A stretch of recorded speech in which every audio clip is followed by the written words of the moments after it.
And we are live. Hello, hello, and welcome back to this new episode of Scuba Equipment Question and Answer.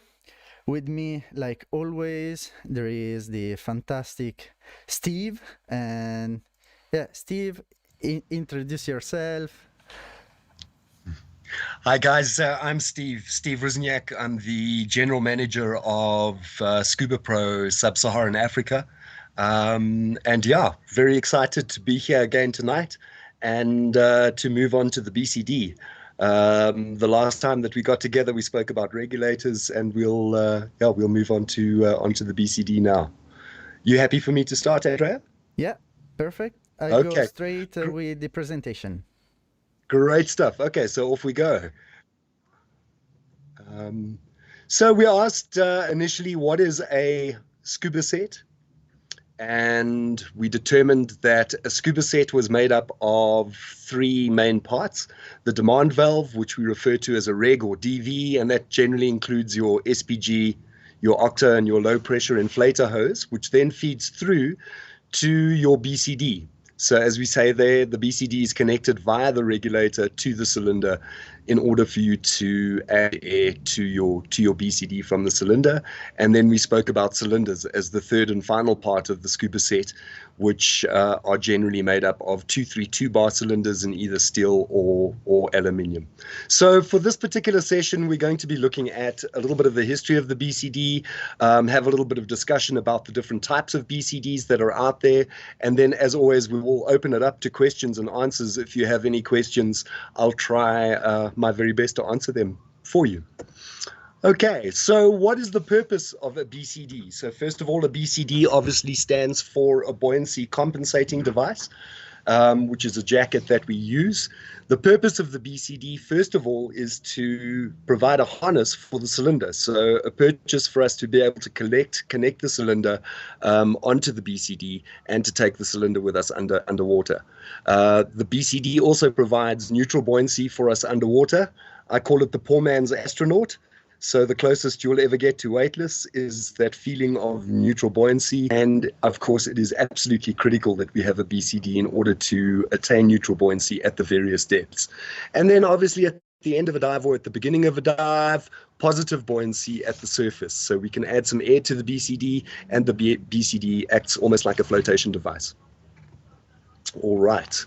So a little bit of the history and a little bit of a look at the different types of inflation.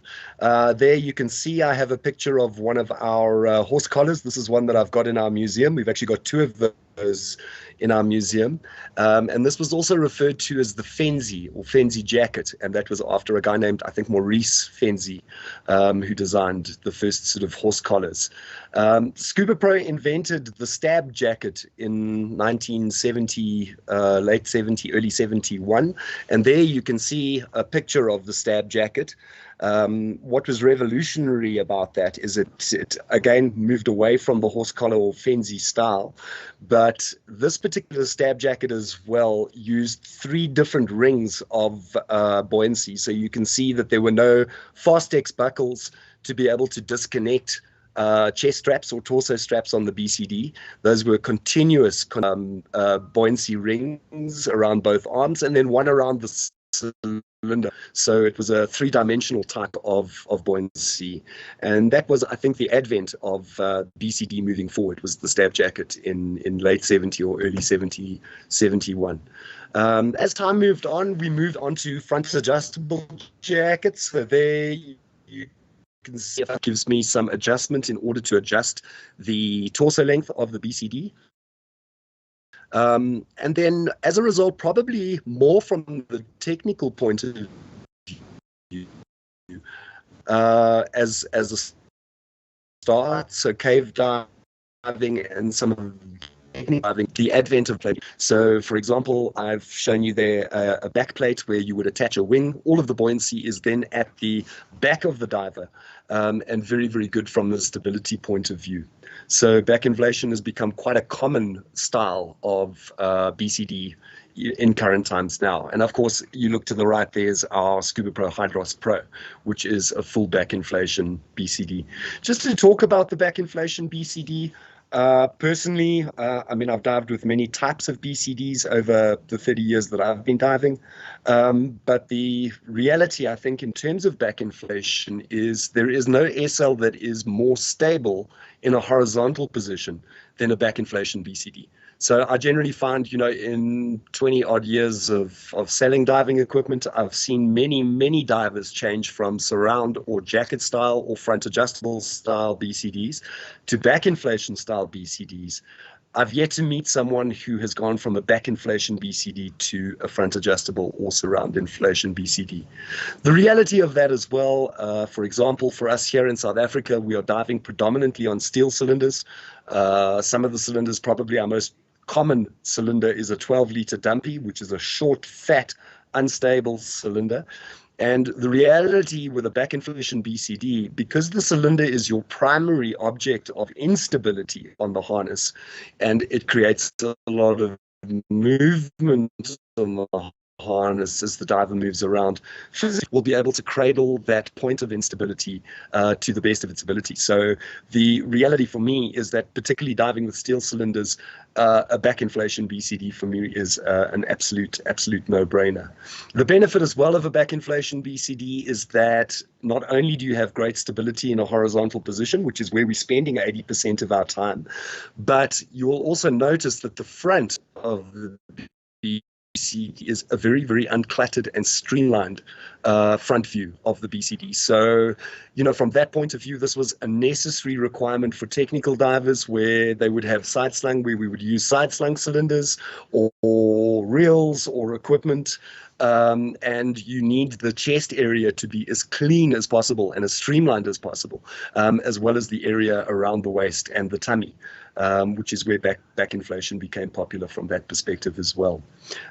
Something else I'd like to mention, although it is actually back inflation, but also the advent of side mount BCDs, as side mount is starting to become more and more popular again. Side mount started off as sort of a cave diving requirement for certain caves where you needed to have a very low profile to be able to squeeze through different openings or cracks in the cave tributary or network.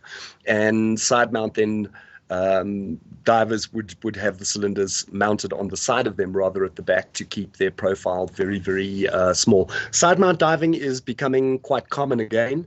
In reality, not so much necessarily on the cave diving side, but we are seeing a lot of extended range and advanced recreational divers looking at side mount. Side mount also is a great option for people that are suffering from back problems, because you're able to actually attach the cylinders once you're in the water. So, for example, you wouldn't need to kit up the cylinders on the boat. You could actually kit the cylinders up in the water.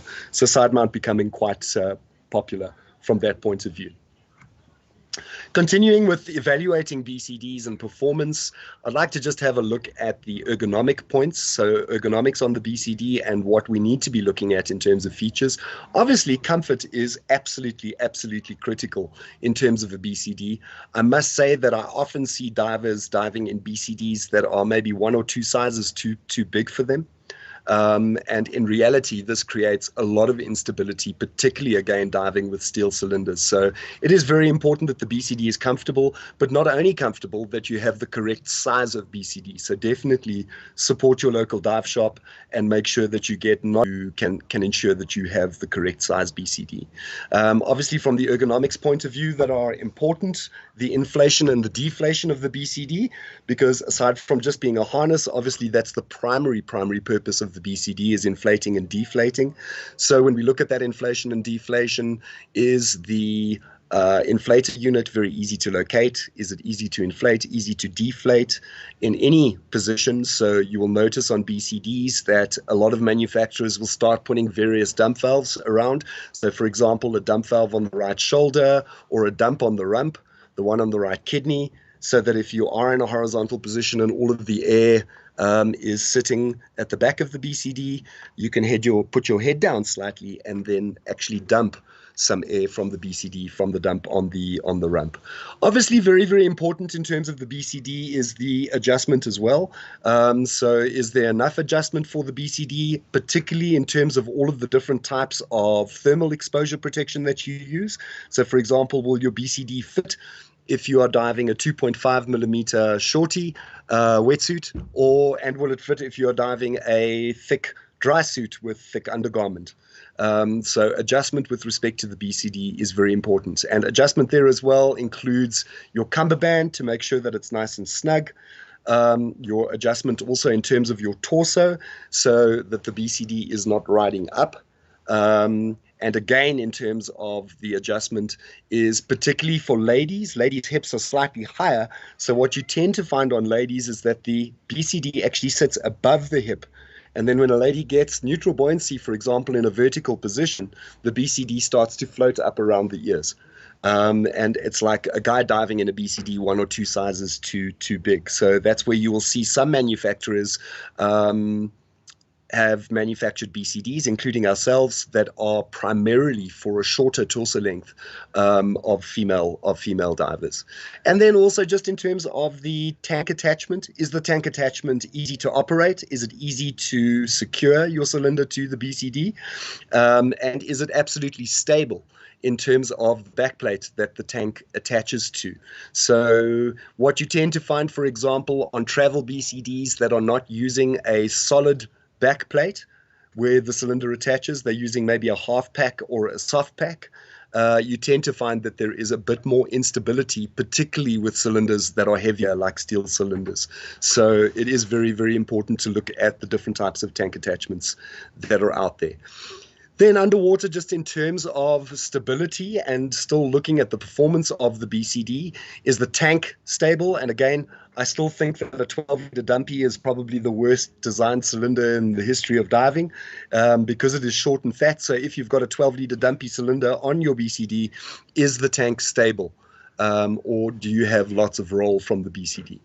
Also, as I've said, stability of the harness on the diver. Does the harness feel nice and snug? Is there no movement on the harness? And is it easy to get in and out of the harness? That becomes quite important when we start looking at requirements for rescue. So, for example, on the cave diving side, particularly diving twin cylinders and lots of side slung cylinders and lots of equipment, very important to know that you are able to get a diver out of that particular harness in an emergency situation. And then looking at buoyancy stability, does the BCD keep me nice and stable in a horizontal position? Do I have very, very good freedom of movement in terms of my arms? When I inflate the BCD, do I feel like I'm squeezed by the BCD, or does the BCD still allow me very, very good mobility and freedom of movement?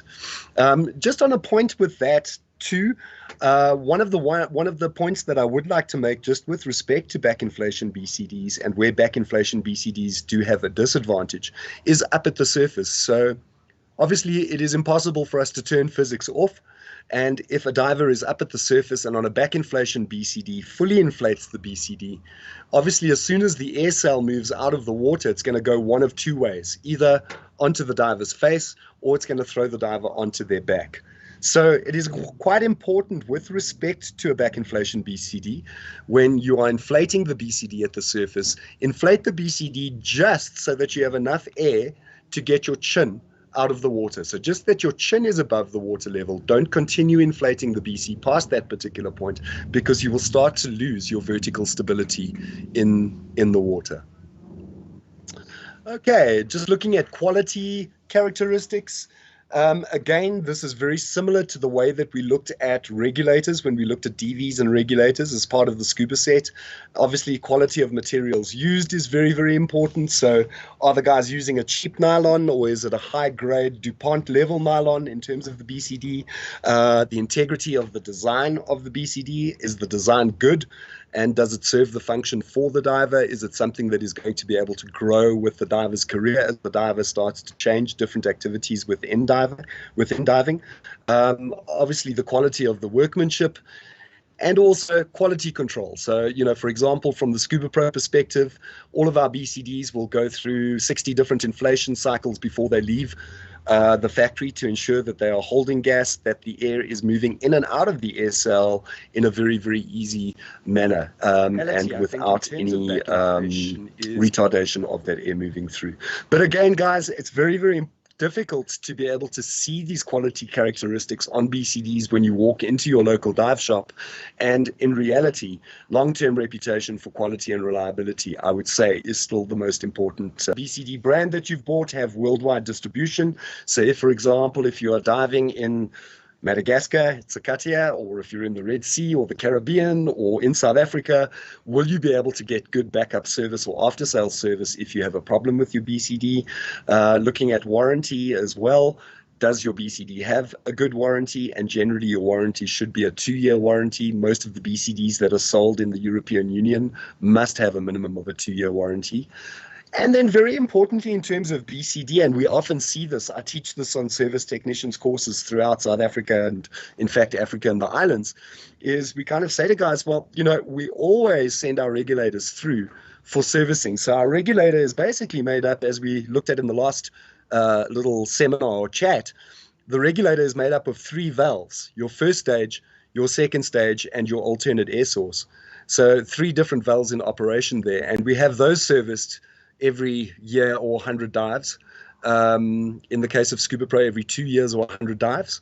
But what is very interesting is we see very few divers bringing their BCDs through for servicing. And in reality, if you look at your BCD, just on the inflation unit and the low pressure inflator hose, you have 3 valves just in that section of the BCD. Your inflate button is a valve, your deflate button is a valve, and then there is a small Schrader valve that is on your low pressure inflator hose, which then connects onto the BPI or balanced power inflator unit.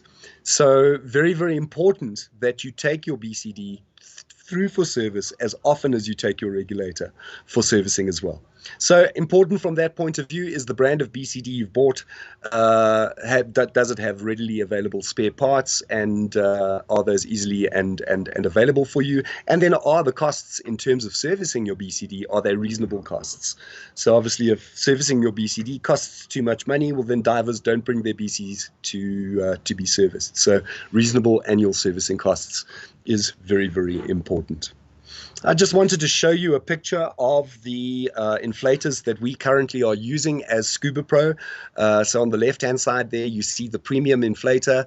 It is a BPI. As far as I'm aware at the moment in the world, Scuba Pro are the only manufacturer that have a balanced power inflator, where the balancing of the power inflator allows very, very good flow rate, irrespective of what depth you're at, but also what the tank pressure you have. Whether that tank pressure is low, the performance doesn't degrade as your tank pressure declines. And then just on the right hand side, I've taken a photo. None of you will have seen this yet. This is a brand new inflator that is soon to be released on our new S-Tech technical range of equipment, which we are manufacturing for Scuba Pro globally in South Africa. And this is the new K-style inflator. Why do we have a K-style inflator? The K-style inflator looks kind of like it's in the shape of a K, which is why it's called that way. And as you can see, the inflator button and the deflate button are on completely different planes. That's quite important from a technical point of view, particularly where we have side-slung cylinders that could be across the chest area. You don't want an inflator like our premium inflator, where, for example, a cylinder could bump onto the inflator button and accidentally inflate the BCD, which is why the K-style inflators are quite popular with respect to technical divers.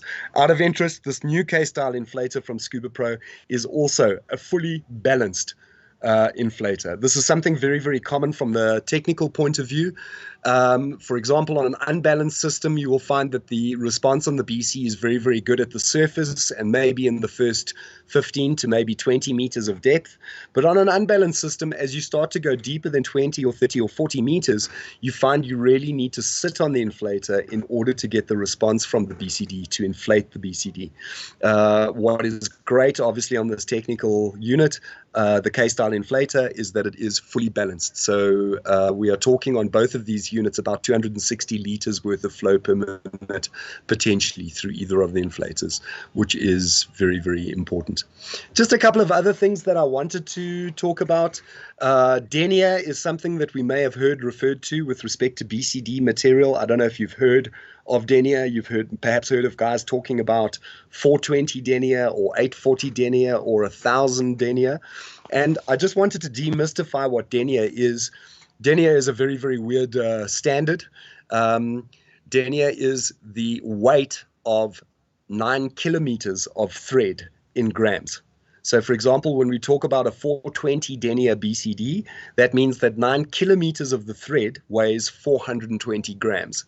Whereas on an 840 denier, 9 kilometers of thread weigh 840 grams, or on a 1000 cordura denier, 9 kilometers of thread weighs one kilogram.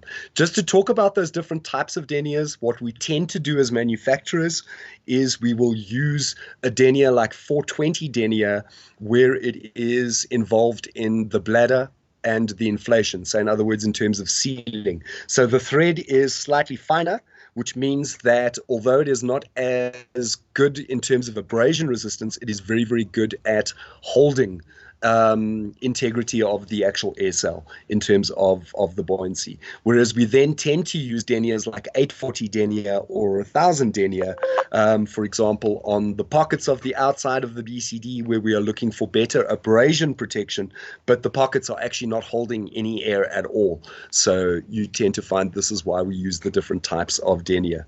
Just in terms of, irrespective of the type of denier that you use, generally now, I think a lot of manufacturers are moving toward frequency welding. Scuba Pro have been frequency welding for a very, very long time. So, for example, we would take two pieces of material, let's say 420 denier material. On the Scuba Pro side, we have double coatings of polyurethane. And in the old days, what used to happen is we used to use a heat seal. So you would have a little die that would be heated up, and this would be run along the outside seam of the BCD wing or the bladder, and the heat seal would actually heat up the polyurethane, which will then bond with the other side of the denier, and that would create the bladder. Scuba Pro were one of the very first guys to move towards frequency welding. What we do with frequency welding is we set a high frequency welding machine. It's set to 27 megahertz in the case of our side, and high frequency welding then basically is moved across the material, and it actually then bonds the material together. What is good with respect to frequency welding is the weld is exceptionally consistent. It is exceptionally durable, even in the long term. And we have no problems with respect to leaky BCDs from a frequency welding point of view. What you can find with heat seal welding or heat sealing is that where you have any inconsistencies of the polyurethane, this can create some brittle pieces of polyurethane that start to get more and more brittle and crack as the BCD gets older and older. So I don't know if you've ever seen BCDs where you've got little bubbles coming out of the bottom of the BCD. That is generally as a result of a brittle heat weld with respect to the weld or the bond. Okay, and then as I say, we've looked at these two different types of inflators, the K-style and a normal style inflator. We've spoken about balanced versus unbalanced. And then one other thing that I'd like to talk about is the Air2 alternate inflator Octo. I don't know if you've seen those on BCs, you probably have. So instead of having an inflator unit and deflator unit only, built into the unit is also an alternate air source. Scuba Pro were actually the inventors of the balanced power inflator and the actual inflator unit, and they also invented the Air2. And in my mind, the Air2 is by far the safest way of dealing with an out-of-air situation, because in a normal out-of-air situation, irrespective of the way we teach it as instructors, when someone is about to die because they've taken their last breath, they generally will not come up to you and give you the signal and say, look, I'm terribly sorry. I'm about to die. Do you mind if I use your spare regulator in the triangle of visibility? When someone is panicked and about to die, they will swim toward another human being if they're close enough to another human being. They will generally, in a panicked situation, be looking at that person's eyes. The closest thing to that person's eyes is a regulator that is in their mouth, which is working, and they will generally snatch that regulator out of your mouth and put it into their mouth. They make a quick equation as to who's more important, you or them, and generally it's them. So they keep that regulator, and you end up fishing for your octo. So the idea in terms of the Air 2 is to remove the octo in the triangle of visibility, and in actual fact, donate the regulator that is in your mouth to the out-of-air diver, or allow them to snatch that regulator out of your mouth, which in a real situation, I think, is how it would actually work. The idea then, in terms of the Air 2, is because you are inflating and deflating so many times, it is almost like changing gears on a car. You don't look at the gear lever when you change gears on a car, because your muscle memory and limb track have taught you where the gear lever is. So it is precisely the same on the Air 2. If someone has snatched the regulator out of your mouth, it is easy for you to locate the Air 2 without even looking and put it directly into your mouth. And then you're breathing, the out-of-air diver is breathing. You can then link up and do your ascent up toward the surface. So that's just a little bit of information that I wanted to talk about with respect to BCDs. Andrea, I think we can maybe open it up to Q&A or questions and answers if there are any questions that are out there. Okay, we are back, and before starting with question, we have Lunatic Fringe that puts a lot of thumbs up in the comments, and great. Then Jacques Vieira that says hello, Relax and Fax that says hello, and Gregory Smith that is also from last time, like Jacques, and also Sandra that says hello. And hi, guys. Then for the moment we have 3 questions, even because we are a bit late, like having a bit of internet problems, so we have a bit of a delay. But the first question is from Gregory Smith, and is: what is the best all-around BCD for an open water that dives 10-15 times a year, mainly traveling? Great. Okay, it's a great question, Greg. And the reality is, I think travel BCDs are starting to become a very, very big segment of BCD manufacture for manufacturers, all of the manufacturers that are out there, but certainly for guys like us as Scuba Pro. So I don't know if you're aware, we designed and actually manufacture the Scuba Pro Hydros Pro here in South Africa for Scuba Pro globally, and shipped to Scuba Pro subsidiaries globally throughout the world.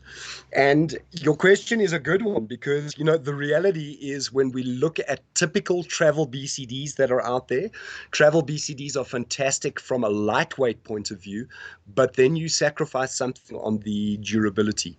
So you tend to find that the more heavy-duty BCDs are heavier, but they last longer, whereas the travel BCDs are lightweight, but they don't last as long. So it's one of the things that we actually looked at with respect to the manufacture of the Hydros Pro BCD.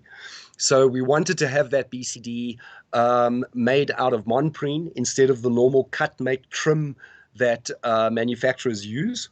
The idea behind that was to get away from the weight that comes along with padding.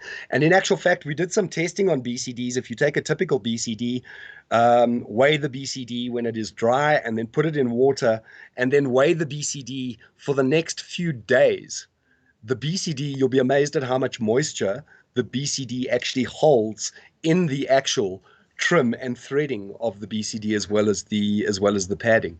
So this is one of the things that we wanted to move away from in terms of the Hydros Pro BCD. But also we wanted to have a BCD that was good for local diving, but then also a very easy BCD to go and travel with. So for example, on the Hydros Pro, the normal BCD has a full weight integrated system. And within 60 seconds, you can take this weight integration system off and put a normal style webbing cummerband onto the BCD, which then drops a lot of the weight of the BCD. Weight integration tends to and quite a lot of weight in terms of BCDs that are out there. So do that. Most people like to go to a warmer climate on holiday. So maybe you don't need as much weight because you're not using as much thermal protection in that particular location. You can then drop the weight integration down, put the webbing on, and this then brings something like the Hydros Pro into the kind of travel BCD weight. We actually supply the BCD in our IR compliant bag. So in other words, through any of the airlines in the world, make your diving gear onto the aircraft as travel. Like buy a bikini and a couple shirts or a pair of baggies and a few t-shirts anywhere in the world, but it's very difficult for you to replace your diving gear. So from that perspective, if you had to ask me what the best BCD is, and I've got to be honest, Greg, I work for Scuba Pro, so I am very biased, but certainly within our range, I would say the Hydros Pro BCD is that particular one. A BCD that you can afford. It obviously is a premium BCD. It is quite expensive in terms of BCDs that are out there. You can certainly buy cheaper BCDs, but it is a BCD for that you every component of the BCD in years to come. Whereas this becomes more and more difficult on your normal CMT or cut, make, trim BCDs where sewing is involved. So for example, on Hydros Pro, you can change any of the components with some simple Allen keys. And this is quite a good feature with respect to the BCD. So as I say, it's something that in mind is the best. And the reason why I say that it is the best for travel is that it is also durable. So it gives you the travel weight, but you don't lose the durability like you do on normal travel BCDs that are out there. I hope that answers your question. Yeah, I hope you But having answered. said that as well, most manufacturers, Greg, have got a travel option with respect to their BCD. Lower down, for example, in our range, we have the Lighthawk, which is a light version of the older Seahawk and Nighthawk BCDs, and very, very good from a travel point of view. I think it is 2.2 kilograms in a medium-large size, which makes it very, very lightweight. But generally, for a BCD to be in the travel category, we consider travel category to be below 3 kilograms. So if your BCD is below 3 kilograms, that generally is something that is aimed more towards the travel side. But then, as I say, keep an eye out for the durability of those BCs. Okay, great. And Steve, what about backplate wings for travel? Because few days ago I've seen a dive system that had donut behind, and the backplate was in aluminum, I think, or something like that, and was really lightweight. But then you don't have pockets, and you don't have any other strap or clip or thing. Absolutely, yeah. I mean, I'm a cave and trimix diver, so it'll be very difficult for me to say anything negative about backplate and wing. But what I would say with respect to that is BPW or backplate wing is not the solution for every single diver. If you are needing something that is lightweight, why would you need such a big surface area as you would on an aluminium backplate if you are not doing some technical diving? So the idea behind the backplate is really to create better stability and primarily to create better stability for twins.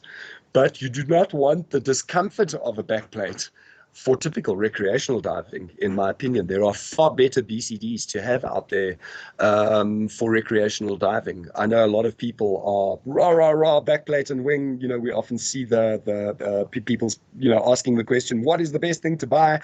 And the backplate and wing brigade will say, oh, definitely go backplate and wing. And, just coming back to my earlier comment with respect to female divers have got hips that are slightly higher. And I can tell you, unless you are diving technically with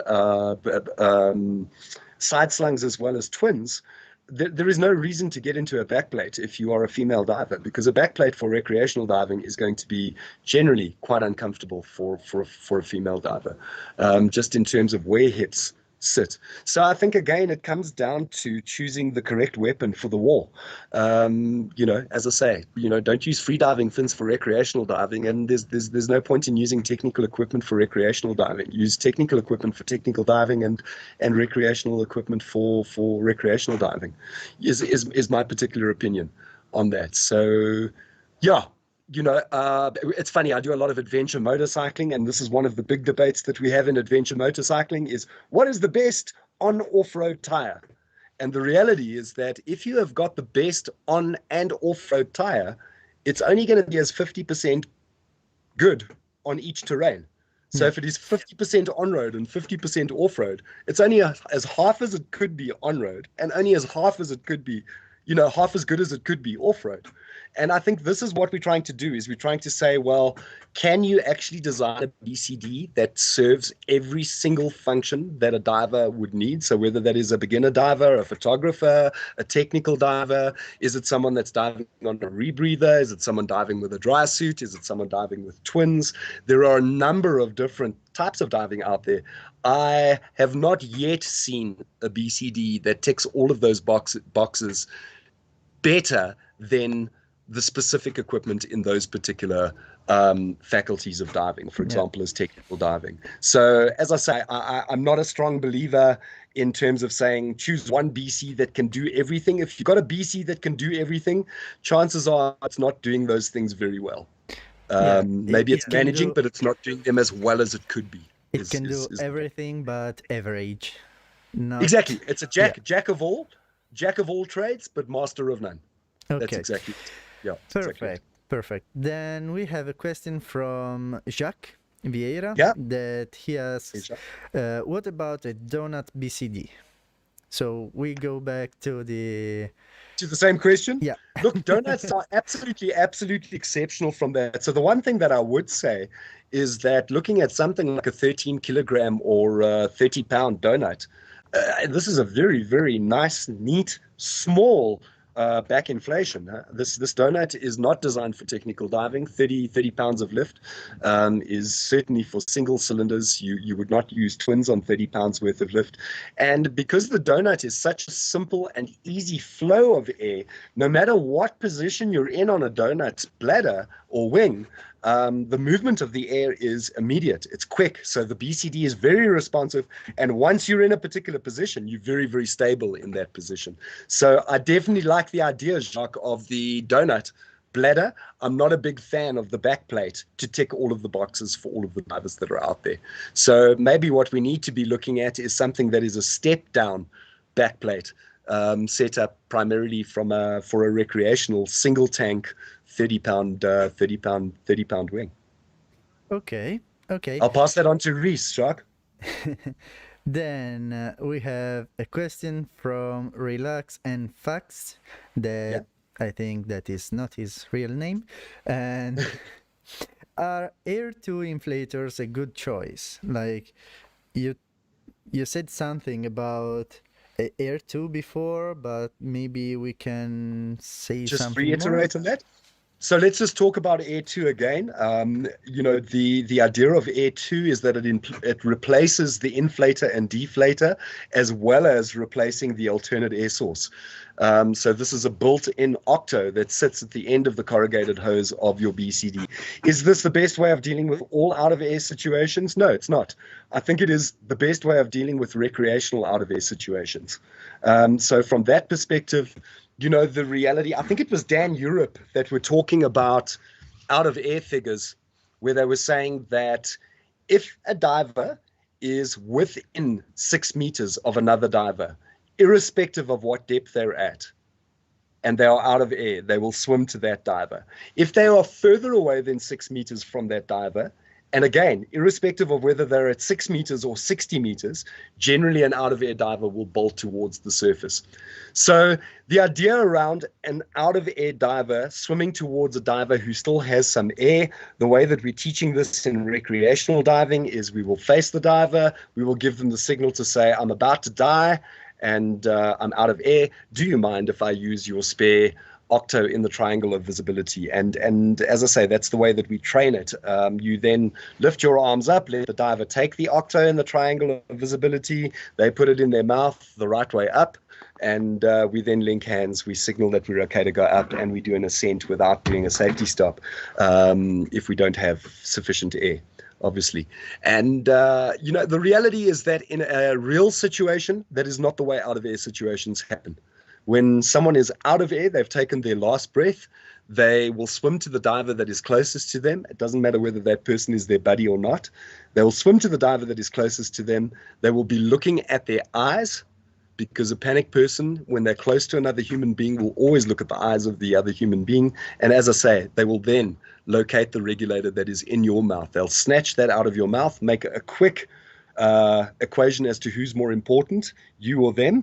And generally it's them, and they'll keep the regulator, and you will then end up fishing for your octo. So the idea around the Air 2 was to remove one extra hose, to remove the alternate air source octo hose, because now we've got the octo built into the low pressure inflator hose as well. So this is a good benefit from a streamlining point of view. Yes, definitely it is a benefit.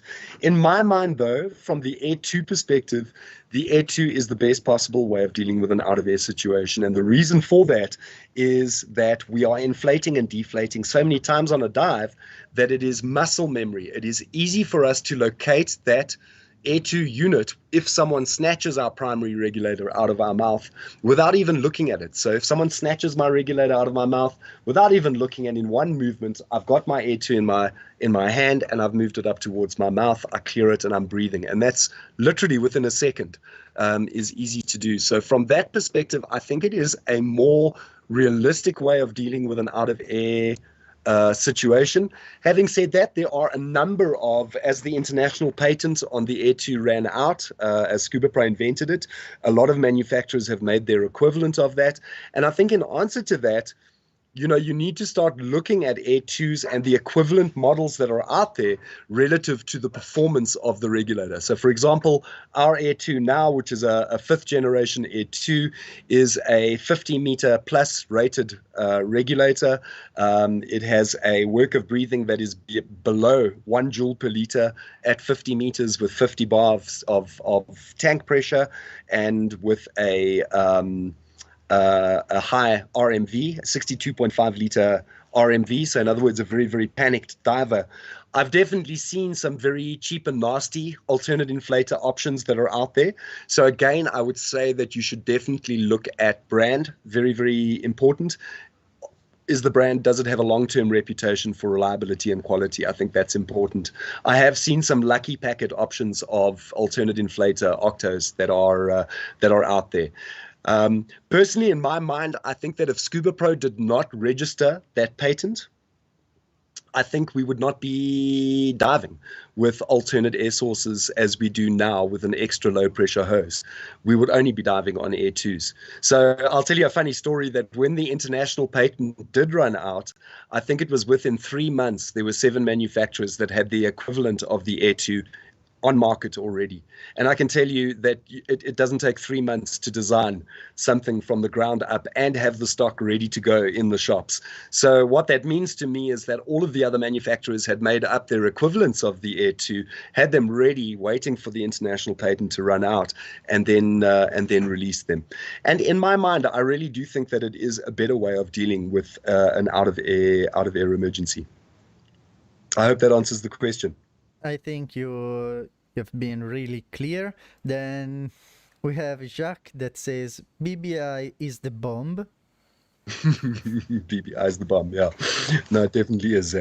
Yeah. And then another question from Gregory that is a double question.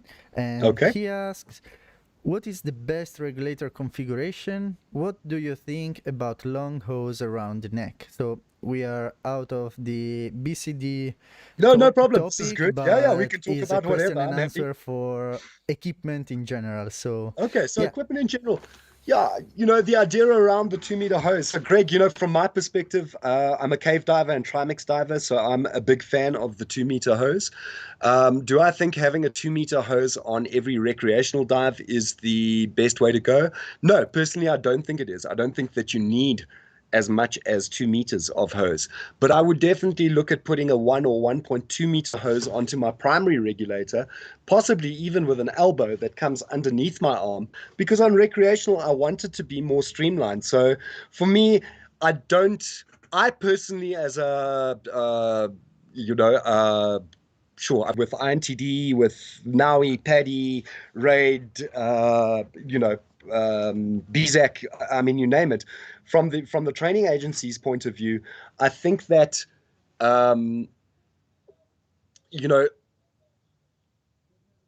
the safest way to deal with the situation generally must come down to some level of streamlining. So, for example, I've just recently done my crossover to RAID as a RAID instructor, and RAID are very, very big proponents in terms of having a bungee with your regulator around your neck, and your primary is in your mouth. In an out of air situation, your primary then gets donated. This should generally be on a longer hose, and then you've got the one around the bungee there.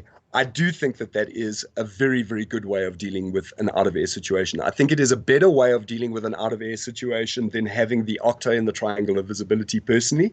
But I don't know whether it warrants us having to use a 2 meter hose. A 2 meter hose for me just gets in the way on a recreational dive. The reason why I want a 2 meter hose in the cave is I want the out of air diver to be in front of me swimming towards the cave, or with me in front and the out of air diver behind me as I swim towards the cave, depending on direction sense and level of panic from the diver. So that for me is the only reason to have a 2 meter hose. Personally, as a dive instructor, if someone is in a few thousand dives, I've had 3 out of air situations. 2 of those times the divers weren't even part of my group. And as I say, I didn't get a signal from any one of those 3 divers. No one signaled to me to say, I'm out of air. Do you mind if I share air? They snatched the regulator out of my mouth. In that particular situation, I would prefer to have the diver closer to me, to be honest. So a 1.2 meter hose in that situation on the primary regulator, I would feel would be sufficient length. If for whatever reason I needed to get the diver away from me, 1.2 meters is a nice distance to get them away from me. But generally in an out of air situation, and certainly in all 3 of those out of air situations that I've been involved in, it was much better for me to have very, very close physical contact with the diver in terms of linking arms, and also being closer. I actually also managed to almost calm the diver with my eyes. I know that sounds strange, but the eye contact, I think, is also a very, very reassuring thing for someone who has just really been in a panic situation. So for me, it's not like cave diving. I don't want to get the diver far away from me. I actually, in most cases, I think would prefer to have the diver closer in. I hope that answers the question. Yeah. So in maybe to shorten that answer, personally, I am diving with an Air 2 and with a long hose. I don't necessarily see the need to have the bungee from a recreational point of view because I'm happy with the Air 2. But I must say that my next best configuration would definitely be longer hose primary with bungee around the neck, because it just means that the air is close and absolutely available in an out of air situation where we now have 2 divers needing 1 supply of gas. Okay, so my configuration actually is with a long hose, but actually I use it on my octopus. Just I tie it up and I keep it really close to me just for an emergency, because if maybe you are guiding 6, 7, 8 people and then you have to give air for an emergency, for me personally, I prefer to have the ability to have the person close, but then if I need a couple of meters, then I know that I can move a little bit just to make sure that everybody is fine. Again, Andrea, I think what it really comes down to, guys, is think about it logically.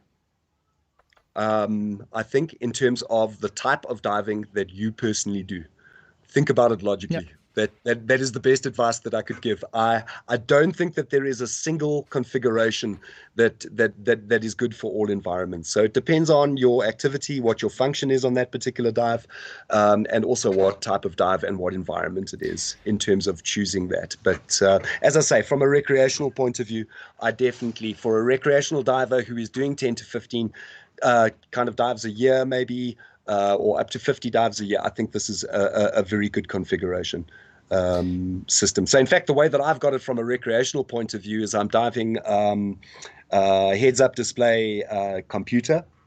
So I have nothing on my arm. This is located on my mask. I have no SPG because my transmitter is transmitting the information to the heads-up display. I have my primary regulator in my mouth, and I have my Air 2 hose, which is connecting to my BCD and my Air 2. So in other words, it's a fully set up recreational system that for me is better than diving with a 2-meter hose, because it is a completely streamlined and lightweight system. And, again, I always come back to if the equipment is simple and it's equipment that you forget about on the dive, that's good equipment. What we want to do is have equipment that is so good that you forget about the equipment. So I like this way, this 2-hose way of diving. It's very, very easy from a travel point of view. I do a lot of travel. It's very easy from a travel perspective. It's very lightweight. And as I say, it is very, very good from a safety perspective in terms of the Air 2 option and configuration there. Okay. So we have another question from Jacques that it says, on the Air 2 hose, I think, because it says those on the Air 2 hose, the reg have a longer hose for the DV. Correct.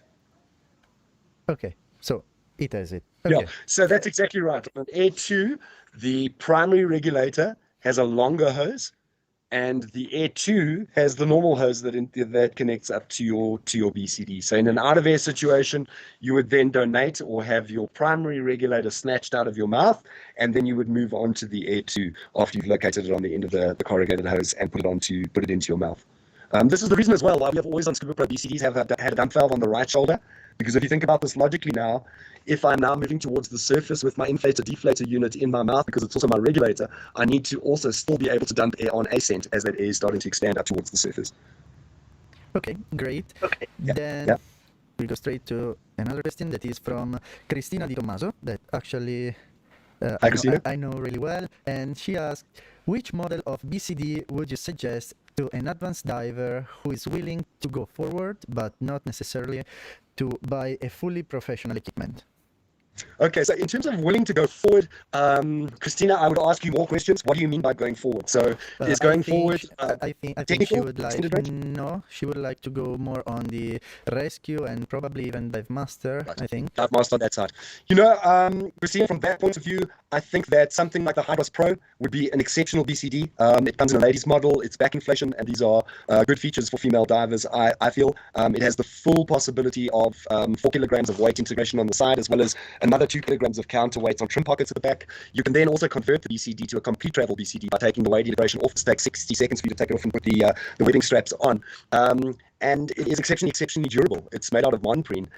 So that is something that, for me, as if you ask me what I'm diving as an instructor from a recreational point of view, this is the BCD that I use from that perspective. It is exceptional from that point of view. So anything at the level of from a teaching point of view, and even to taking a light 40 or 5.5 liter Deco O2 cylinder or enriched air nitrox cylinder for accelerated Deco, the Hydros Pro will deal with that absolutely perfectly.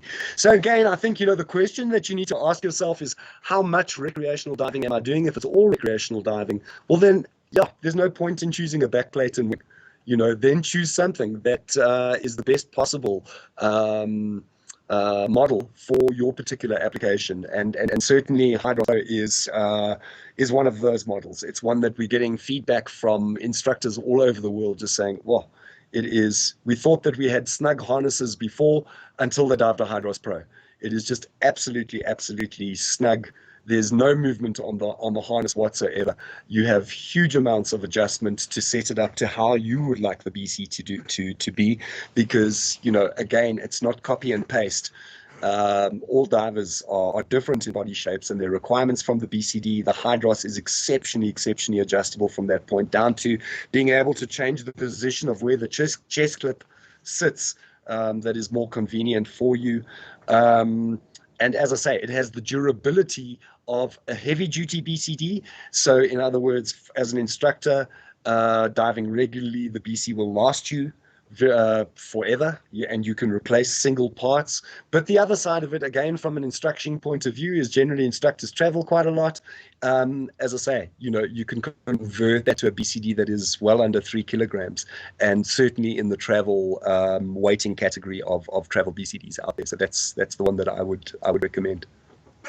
Okay, perfect. Then we have a last question that is from Lunatic Fringe, and it says, due to I can't dive, health reason, I know very little about the gear, but why is there more underwater footage from saltwater around Africa than fresh? Is the river more dangerous than oceans? Depends on the river. We sponsored a guy that swam the Orange River, but we sponsored another guy that swam the Zambezi River with a pair of our fins and one of our wetsuits.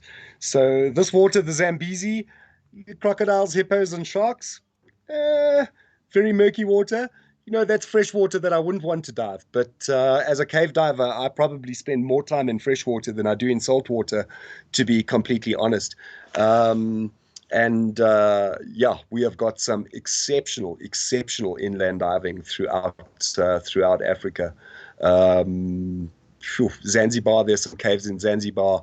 I know also in Madagascar, for Jacques and Andrea, some exceptional cave networks that are there. I saw 2 Italian cave divers doing a trip through Madagascar, and just some unbelievable caves that are there. So, the freshwater, in terms of typical dams with good visibility, are probably not as dangerous as the ocean is. But then when you're in a cave or overhead environments with low visibility, potentially in colder water, this environment can be a lot harsher than your typical seawater diving. So, when we talk about ocean diving versus freshwater diving, it really depends where you are in the world. Saltwater diving in South Africa, is certainly much harsher than anything that guys are doing in the Mediterranean, for example. So I would say that saltwater diving is quite advanced in South Africa, whereas saltwater diving maybe in the Med is less advanced.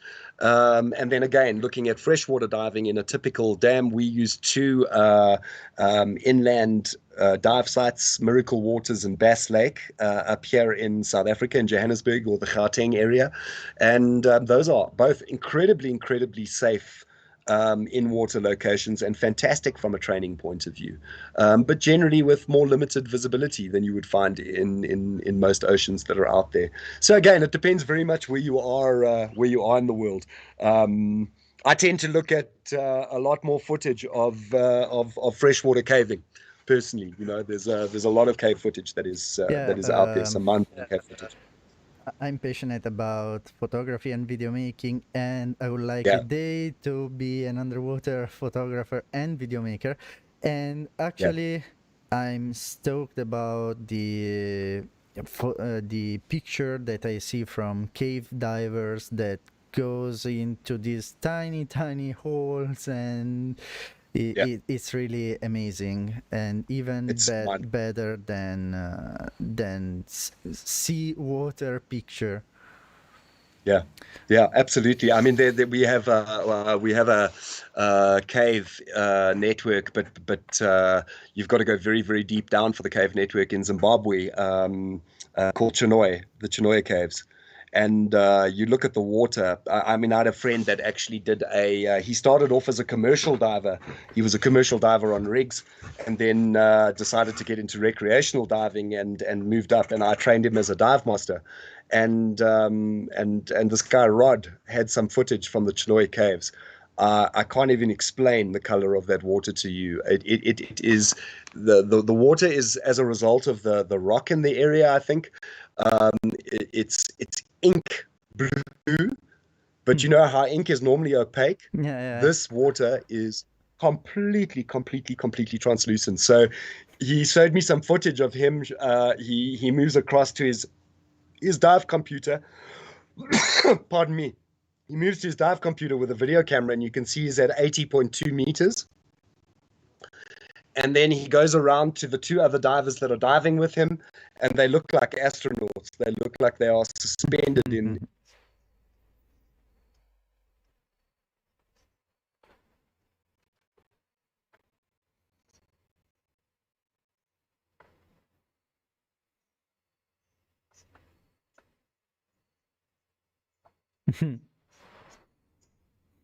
Amazing.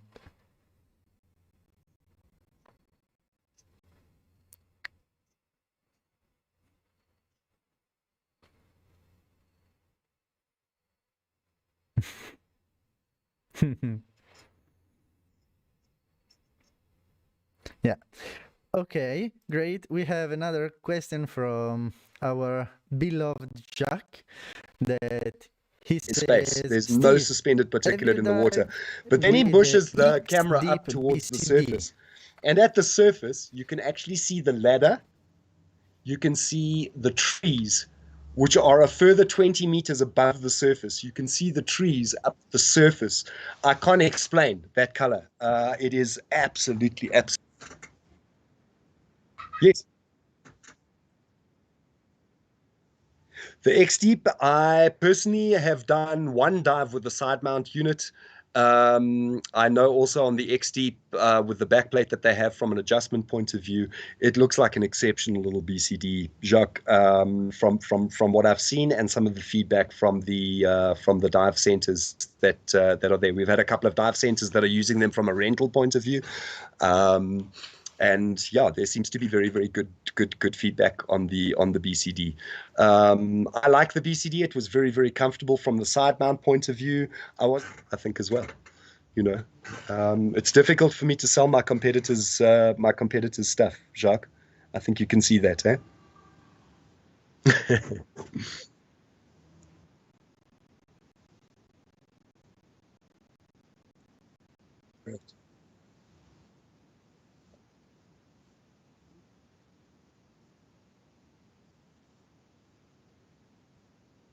Okay.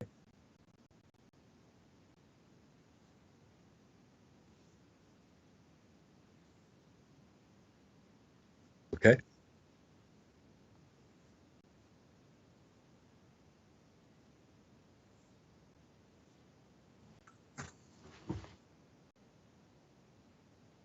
Only a pleasure, Andrea. Only a pleasure. On Instagram, and you can see the handle down here, and then Only a pleasure, Andrea. and let's see when we can run another down and other things. Okay, and then thank you everybody to be here and see. Right, thanks for the hundreds and then the talk about things very helpful. Good week and stay safe. Bye, Steve. Wait, see you.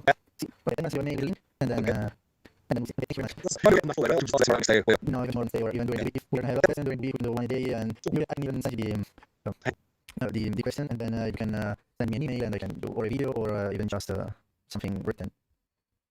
Oh, lost him.